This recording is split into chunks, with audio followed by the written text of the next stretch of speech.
Ang astenopia o gikapoy nga mga mata usa ka visual nga kasamo ka mahitabo sa hanap nga panan-aw o pagadaot sa panan-aw tungod sa sobra og dugay nga paggamit sa muscular component sa eyeball. Giun sa paghimo ang diagnosis. Kasagaran, ang astenopia lagmit nga moarang-arang sa iyang kaugalingon nga adunay pagpahulay apan kung ang sintomas magpadayon, maayo nga mangita usa ka pagsusi gikan sa usa ka espesyalista.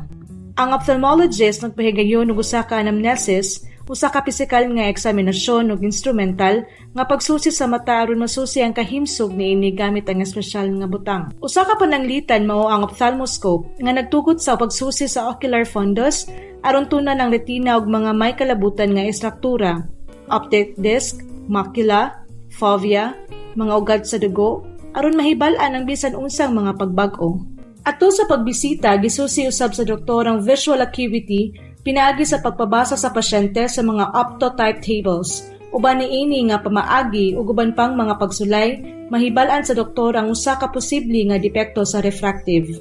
Sa pagtapos sa pagbisita, kung makit-an ang sakit sa mata nga responsable sa astenopia, ang ophthalmologist makahatag sa husto nga terapiya aron lupigon ang gikapoy nga mga mata. Magkita ta sa Med4Care!